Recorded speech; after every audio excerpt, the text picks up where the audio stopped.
Thank you for tuning in today on Property Talk from Louise's Lounge. My name's Louise Heatley and I'm Managing Director of Exclusive Links Real Estate.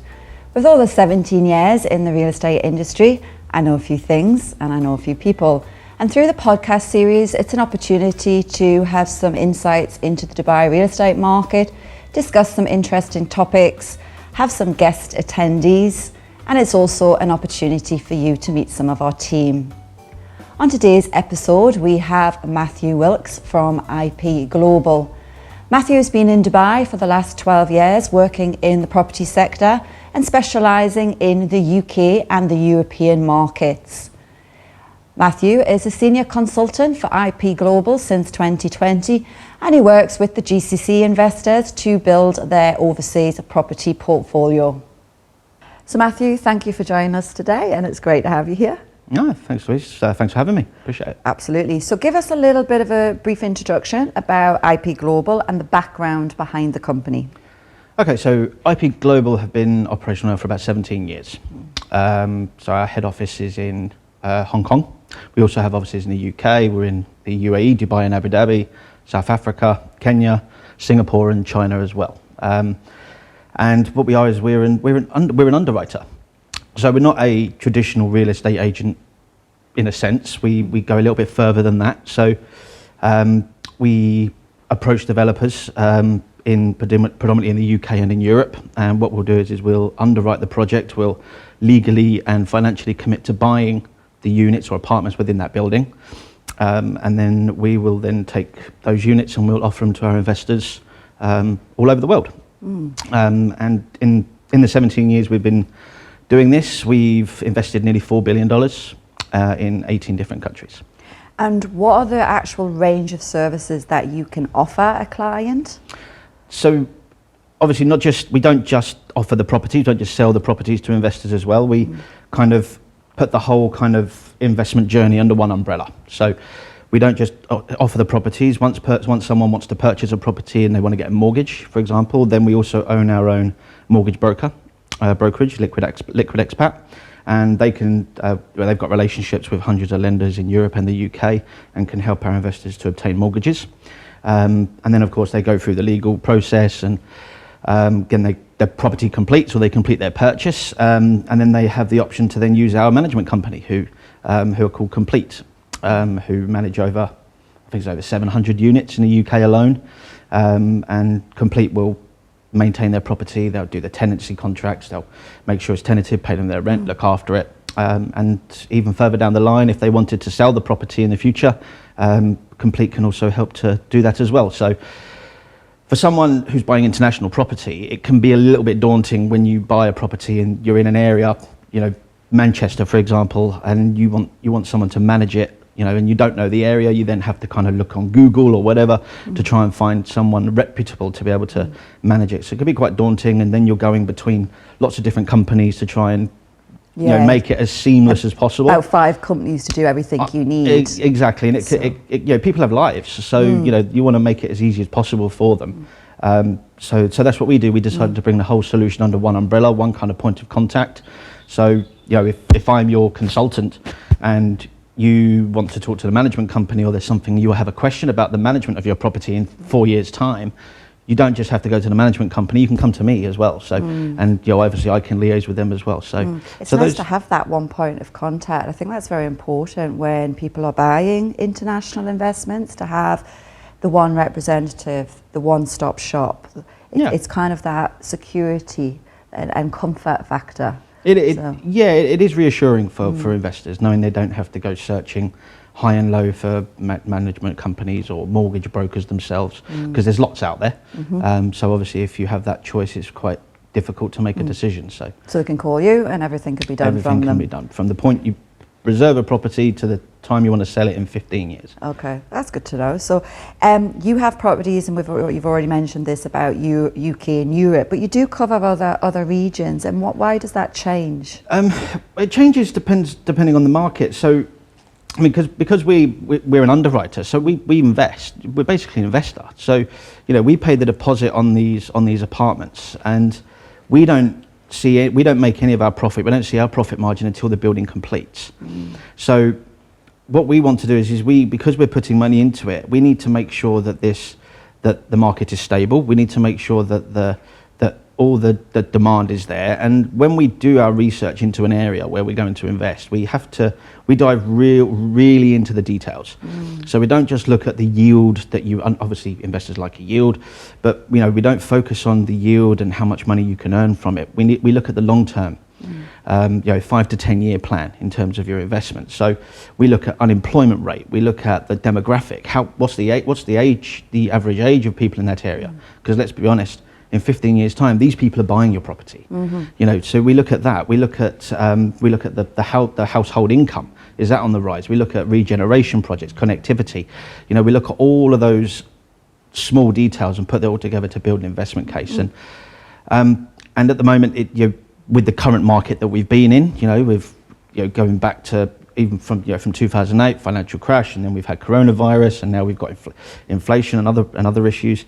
We just like to focus at the moment and be a little bit take less risk. So we're looking at markets where it's a little less volatile. So places like the UK, which is obviously very familiar with a lot of people in terms of property investment. It's kind of a safe haven. And then Europe, in particularly Germany, we focus on, because even though through these times, the times we've had in the last 2.5, 3 years, the economy is still fourth or fifth biggest in the world. Very, very stable market. So we're just trying to focus on that. Before 2008, we took risks. We were in Brazil, Australia, Malaysia. We were everywhere. But obviously since then we've had to take a little bit of a step back, and we've had to kind of just make it a little bit more stable. So just a question that I've come up with after listening to you talking. You buy from the developers and then you sell on to the clients. What is the positive of that for the investors? Absolutely the research, your security, your own risk assessment. But do you offer something different to the clients other than the developers? So we're not actually buying from the developer, we're committing to buying. Okay. So when we put down that deposit, we enter into a contract with the developer that says that we're buying this many units and we're going to sell this many out of that in a certain amount of time. Any of those that we don't sell, we then have to buy. So as an investor, any investor, whether you're buying one property or 100 properties, you need to look at the worst case scenario, and you need to look at, okay, so how liable am I? Because we look at that worst case and say, well, if we don't sell, we're keeping these, but we're selling these. If we don't sell 50% of them, we have to buy them. So when we're doing that, we have to make sure that where we're buying, where we're investing, the developers we're dealing with, it has to tick every single box. Because if they don't sell, we have to buy them. We have to be comfortable with buying them. So that's the difference. That's the positive side of us being an underwriter, is that because we're kind of what you would say co-investing. We need to make together. Exactly, and our interests are aligned with the investor. We don't receive a commission from the developers, anything like that. We don't charge investors agency fees or commissions or anything like that. We obviously make our profit based on the deal that we make with the developer, and that's and so by doing that, we have to make sure that everything is to our standards and that we're 100% comfortable, because if they don't sell, we need to buy it. Yeah, you're taking that risk. Exactly. And give me an example of a typical case that you can offer right now. A typical investment case. So a typical investment case would be, on our brochure sort of thing, would be diving into, first of all, we would look at an area. Do you want a specific area or do you just want in general? You choose. Okay, so just in general, we would choose an area, for example, and we would look at the... Actually, can we look at the UK? Because I'm just thinking with the exchange rates. Okay. At the moment, we've got a lot of clients sort of not bringing their money to Dubai, but taking their money to the UK. So let's do a UK investment. And now's a good time for that. Absolutely. I think it was as of this morning, in the last 3 months, I think the pound's dropped around, I think it's nearly 5% in the last 3 months. And in the last year, it's like nearly 19%. We saw a big increase of a lot of clients, UK clients, selling now to take their funds back so have to we. the UK. Yeah, we've seen a lot of people putting their money into the UK. I'm trying to send home as much as I can. It's difficult. The banks are like, I know. But yeah, a typical investment case. So Birmingham in the UK, for example. we would look at what you would see from us when we provide you with the information on an area in the UK is, firstly, we would look at the economy. So we need to look at the economy, because I know that UK as a whole has its own economy, but obviously different cities have their own economies as well. We look at businesses that are, if they're thriving there, businesses that are moving there. So look at Birmingham, for example. Since the pandemic, we've had the tax office, HMRC, have moved their headquarters to Birmingham. PwC have opened up a headquarters there in Birmingham. HSBC have moved to Birmingham. So we look at, and obviously when they move there, it's creating jobs. So the unemployment rate is dropping. The population is increasing. They're the kind of things that we look at. And then we also look at the kind of the connectivity. So you've got the HS2 rail line, which is in development, which at the moment, if you wanted to go from Birmingham to London, would take you around about an hour and a half. And once the HS2 line is built, you'll get from Birmingham to London in 45 minutes. Birmingham's almost going to be commutable to London. And the cost of living is a lot cheaper than places like London as well, and other cities. But they're the kind of fundamentals that we look at in terms of why an investment case as a whole. And why we go to those types of areas. We look at all the little details that a lot of people will look at, but we kind of focus on them in a lot more detail, because when you put all of those together, along with the housing stock, obviously, the UK has a housing crisis in general anyway, but Birmingham as an area has a huge housing deficit. There's not enough stock. Planning since the pandemic is taking ages to get through. So people want to rent. There's a lot more people wanting to rent than there is available to rent, and because of that, even during the pandemic, property prices in Birmingham rose by 4.5%, 4.7 in some areas. So we just look at those, and looking forward in the next 5-10 years, it's that's what we focus on. We never focus on short-term investments in an area with an investment case, because although unforeseen circumstances can happen and someone may need to sell a property in 2 or 3 years, but generally we look at 5 to 10 years, because over that period of time, that investment case is solid.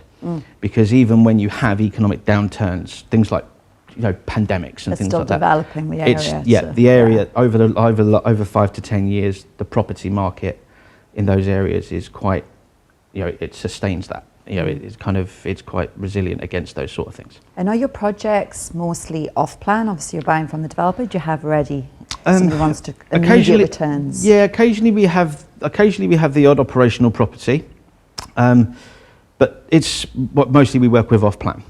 The reason we work with off plan is because obviously we want to get in early in an area that's under regeneration or is being developed, that's going to create value for an investor in the next 5 to 10 years. And if it's a property that's already operational, there is a couple of questions that I always ask, which is, if it's already operational and now being sold, why? Yeah. Why? Because if you're a developer, the biggest developers in the world, they sell before they're built, right? So anyone, if there's a property that's all of a sudden it's completed and it's never been sold, I always find there's a reason behind it. Yeah. So we like to start from scratch. We don't want to work on a property that's maybe been marketed 2 years ago and then been paused and then been because it's gone through the market. And obviously by doing off-plan, by committing with a developer in an off-plan project, we get that whole project to ourselves as well. Yeah. So we're not competing with anybody else to sell the project. Obviously we have partners that we work with who will offer our product to their clients, but ultimately that whole property is ours. Great. And what nationalities, give us an idea of the nationalities, demographics, who's buying with IP Global, who's not buying with IP Everyone. Is there particular areas that are more... There really isn't. It's such a mix. In Q3 this year, let's say this year, I've sold to people in the UK who are just average working people who have saved money for a deposit, and instead of buying somewhere to live, they've already got somewhere to live, but they didn't want to go into a bigger place to live, they wanted to invest. So they did that. We've got companies who are buying multiple units. We've got people from Asia, people from the Middle East, people from Europe, people from the UK, people from America, all walks of life. And to be honest, I couldn't nail it down as to what any specific. So let's look at Dubai expats then, obviously our target audience. Are we getting a lot of interest or an increased interest from Dubai expats? We are getting an increase in interest, mostly since the pound started to plummet, which makes sense. You're selling to me right now as well, aren't you? I'll be buying straight after this I'll send you podcast. a brochure. They get so expensive, these podcasts now. But yeah, British expats, there has been an increase in interest. People who have been here for a while, they're here, they make a good salary, or there are bonuses, things like that, and they want somewhere to put their money. The stock market maybe has been a little bit too volatile for them, for their taste. They want somewhere to put it. If they were looking at maybe doing something a year ago compared to today, they're going to get nearly 19% more value for their investment than they would have done a year ago. So yeah, people who have kept an eye on the kind of, particularly because of the exchange rate and the pound and the GBP, they're certainly reaching out a little bit more. Absolutely, don't blame them. And the main reason investors will purchase, you've already covered a little bit on the demographics, probably already covered this a little bit already. They're end users. Are they people who are investing? They're medium-term, long-term investors? Yeah, our philosophy and when we invest in properties, we always have that 5 to 10 year outlook. Now, people can invest. It's shorter here. People can invest for as long as they like. They can have their own plan, but obviously we don't tell them that it's right or wrong to invest for 2 years or 20 years. It's entirely their prerogative. But we just tell them, we just obviously let them know as to what our plan is, and if they want to go along with that, that's fine. About the reasons people are investing, I know we've touched on the currency, the looking to sell, and you are mentioning about medium and long term, and obviously your plan. Ultimately they want to invest. Yeah. They want to invest, and that for a multitude of reasons. I've got people who are investing because their kids are young and they want to send them to university in the UK, and maybe they want them to live there. Yeah, I was going to say there's a lot of that now where people are actually looking for their children, investing for... Yeah, there is, and maybe it's not necessarily... I've got a son who's 7, I'll be honest, I probably wouldn't buy a property in Birmingham because I think he's going to go to university in Birmingham. He would have to study the right subject and everything to be living. Not planning that far ahead. But people are doing it to maybe pass that property on to their kids, so that they can rent it out. But it's for their kids' future. It's for their own future, their retirement. But yeah, ultimately they're investing, and most people are medium to long term. I'll be honest. Would you discourage the short term? I don't discourage it. Okay. I don't discourage it. People have their plan and what they want to do, and if people are seasoned, particularly if you're a seasoned investor, then obviously the people have a strict plan. It's not. Diversification is not just about maybe if you want to build a property portfolio, you don't just want different properties, but you might have a different time frame for each property. You might want to have 3 or 4 properties that you just want to buy and keep for 10 years. Then you might want to buy 2 or 3 that you can just flip after 2 or 3 years. So it's entirely up to them. I don't discourage it, but we just obviously make them aware of what we do, and if they want to follow suit, then that's up to them. It's your research, your plan, and that's why you're doing this. So are there any risks involved in buying off-plan overseas? There's risks in investing in anything, isn't there? If we had a crystal ball. I know, if you can get one of them. But yeah, there are risks. There are risks in off-plan properties, and the main concerns that anyone would probably have is if the property doesn't get built, right? That's always the big one. And we understand that, but it's about minimizing that risk. It's about making that risk as minimal as possible. And we do that firstly by, when we offer a product, we don't ask for large deposits on exchange. It's usually 15 or 20% maximum. And if it's 20% deposit, half of that is insured. We always make sure that's the case with any of our off-plan properties. So at worst case scenario, 10% of the property price is at risk, so not the full 20. But we also like to add another little layer of security on top of that because we're an investor as well. So before anyone has exchanged contracts and paid their deposit, we've put in a large chunk of money to underwrite the project. So we've paid the deposit on all of these apartments. and we don't get our profit, we don't make any money as a company until that building is complete.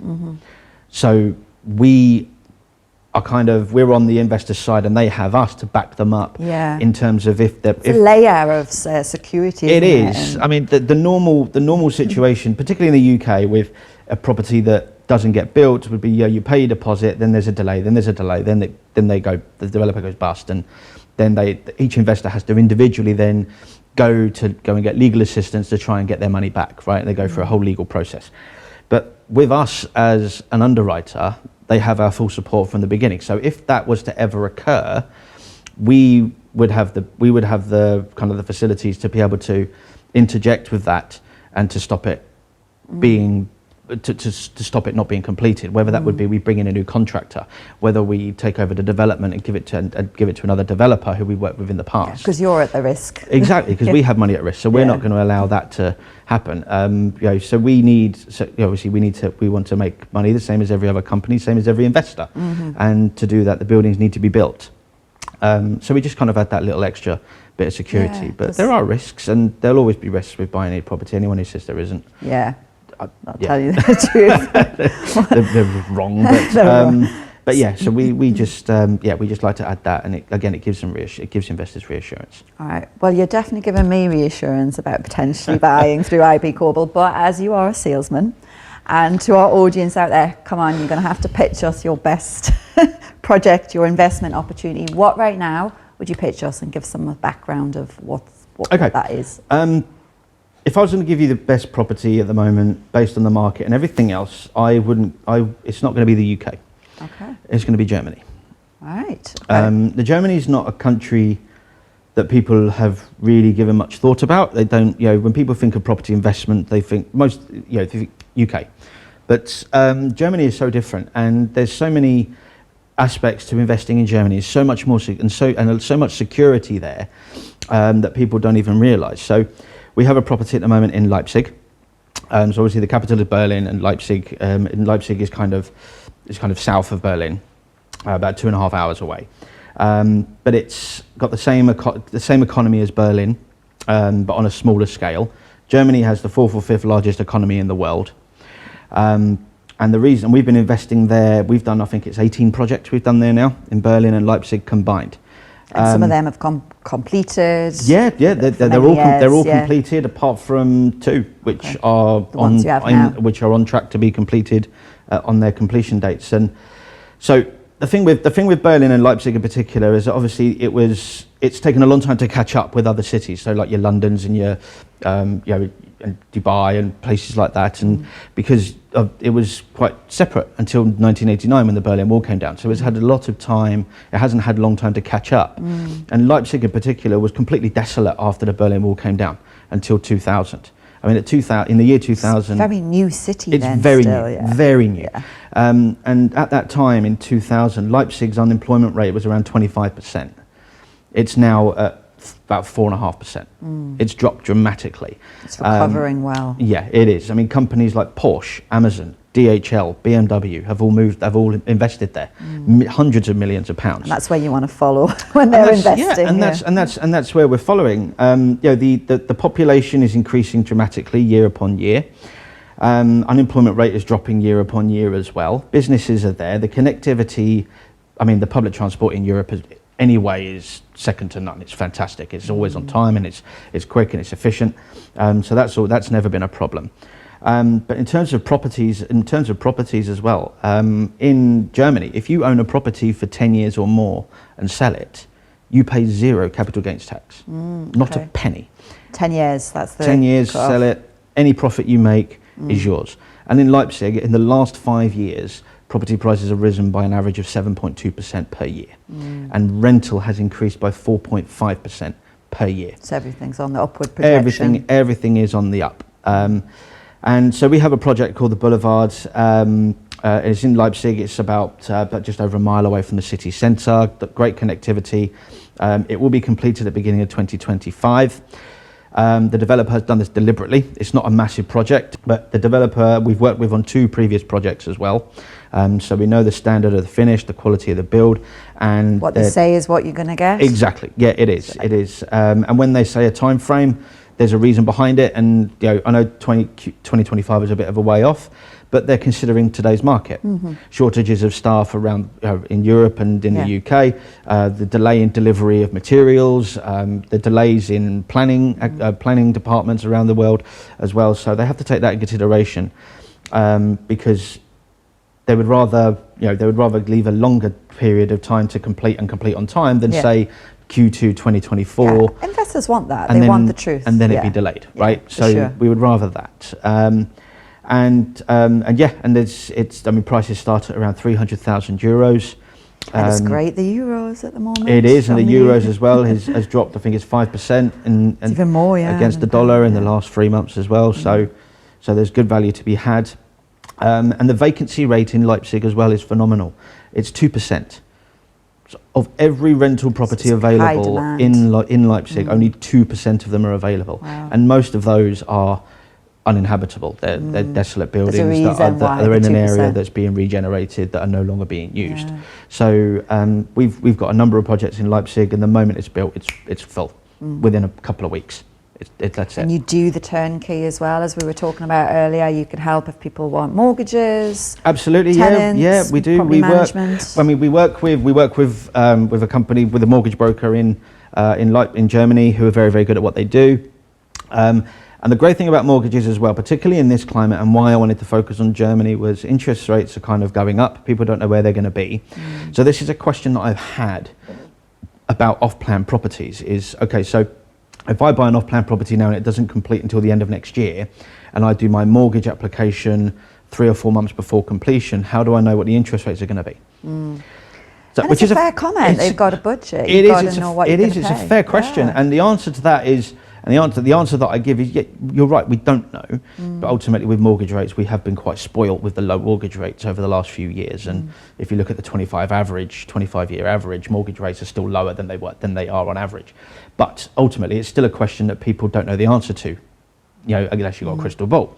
But with Germany, when you reserve a property now, for example, you reserved a property today in Leipzig, your mortgage application would start now, and you would have your mortgage offer in place within the next 3 weeks.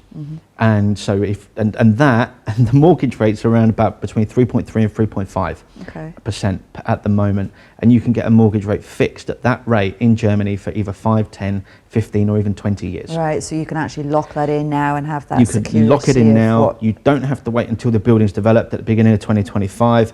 So mortgage rates can do what they like.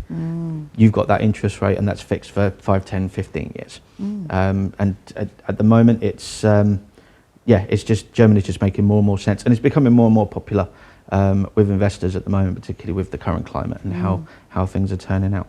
Well, you've definitely done a good case of selling. I'm quite interested. I'm sure our clients will be. Your product is actually on our website on the international pages. Yes. And yes, I'm sure if any of our clients have more information, we'll be able to connect you to them. Yeah, happy to help. And see some of those overseas investments.